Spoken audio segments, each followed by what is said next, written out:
Alright, ladies and gentlemen, what's up? It's Papa Bale, and this is the proof of the gyroscopic. Is it going to work or is it not going to work? And I believe that what it's going to do, it's going to work, but it's going to sink. It's not going to counter rotate. And this is how I'm going to determine whether that's going to happen or not.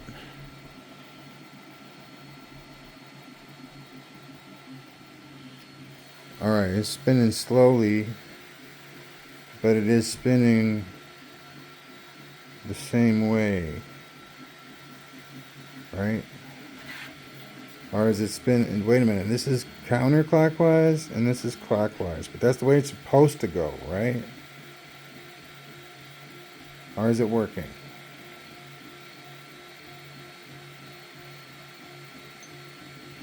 It's hard to tell whether it's doing what it's supposed to do as a gyro or not, though, because it's not built like a gyro. But it is doing something. We can see that for sure. This is north-south, one segment of north-south. Well, it's a complicated north-south because it's two toroids stacked, a little piece of plastic in the middle. I mean, if you want to get down to like a sonar level on what it is and what it does, yeah, that's what it is. It's got a piece of plastic in the middle. It's two toroids slapped together on a pole being run by a DC motor. And that's how I'm going to run the next gyro. Since I'm not going to be able to get my Utrons in a timely fashion, I'm going to do some other stuff in the meantime with the stuff that I have. So here's my the gyro model, and we're going to build a former for the aluminum that's going to go around it like this, and it's going to fit in the bearings. Okay, and then the DC motor is going to spin the toroid, and hopefully if the bearings are good, if there's any counter rotation, it'll spin the other way. If it's just a sink, it'll sink, and it'll be awesome. But it'll be like two spokes, because there's two poles. We're going to do two spokes. I mean, we can add, we're going to build it so I can add spokes. What I mean by spokes is that the aluminum is going to come from here, and it's going to come around down to here. Boom, that's a spoke. Or we can make a spoke go 180, go all the way around. But, you know, it's going to be just from, it's a radius, basically, of the toroid.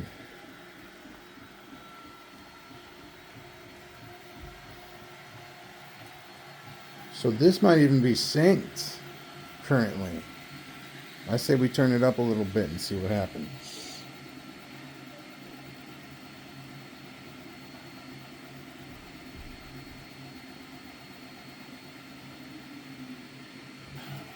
.8 volts, 0.4 amps. Wow, if that gets synced, that's awesome. We could make stuff with this.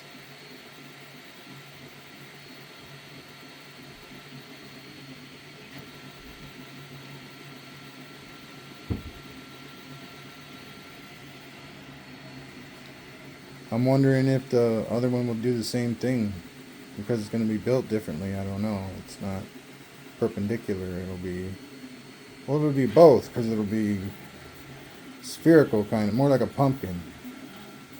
That's what I'm imaging. It's a little bit farther, maybe in the middle away. But there is no middle. There is no middle. I mean, the top, but there's no top. It's a circle. The toroid perplexes me sometimes. It's really simple, but then again, it's not. Try explaining like a specific dimension of your toroid, like a specific instance inside your toroid, and explaining where that is. You know, you got to know stuff to figure that out. The explanation even.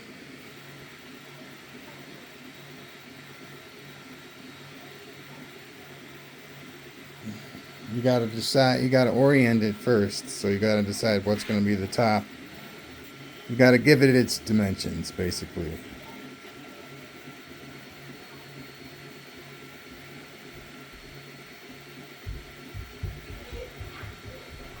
Anyway, it's doing its job splendidly. Didn't really think this first shaft through that much. I was thinking more of my first experiment that I did with it. I had like tons and tons of little tiny motors surrounding the big motor. And then I had these little toroids on those motors, and this big motor would catch it. See, it's catching it. If you can see it, it's wiggling quite a bit. And it only needed to wiggle a little bit to push it. So, you know, you could back it out here. You could have different stacks of these things producing different amounts of power. It was pretty cool. Wasn't free though. Not free. None of this stuff is free.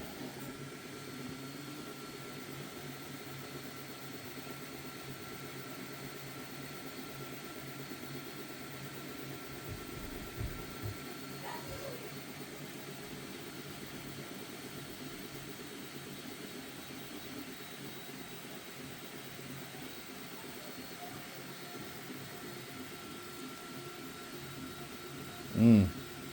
Yeah, I was just thinking, you know, about movies and whatnot and how they've, uh, you know, I'm not going to name anything specific, but certain reactors and capacitors and things like that, and just it's awesome. Gets you thinking. It really does. It's like, how did they come up with that? And why am I thinking about it too? And was it like coincidental, or does Hollywood really have the tip on stuff? Like, seriously. And I'm like, I don't know, man. That's not really a serious question. But it is in my mind. It is. And it was. It isn't what it used to be by any means, in my opinion. But maybe that's a good thing. I don't know. Maybe that is a good thing. And I'm talking about the Hollywood scene. I'm talking about, you know, your just your Tony Starks and your Doc Browns and all those guys that come up with this stuff.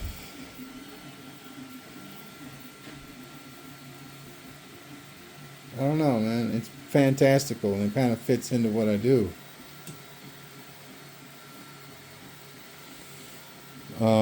But back to the lecture at hand. These north-south toroids are spinning. There's two toroids here with a piece of plastic in the middle separating them the size of the pole, so it's pretty flat. And the toroids are spinning this aluminum magnet with a north-south. One instance of north and one instance of south. It'll spin it with this rotor too. We got 6 instances of north and 6 instances of south.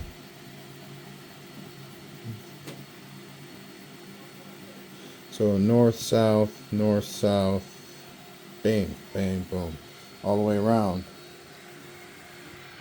And it'll move it just like this one, but this is actually moving it quite well.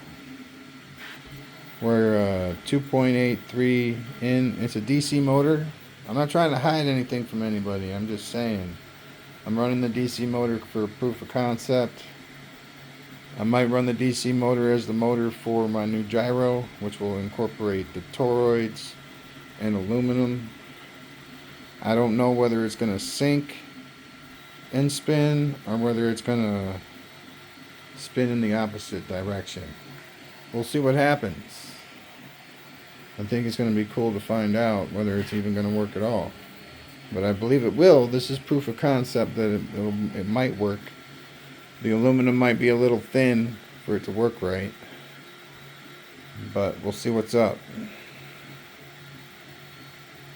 Alright. Thank you very much. Peace out. Have a good day. Please subscribe.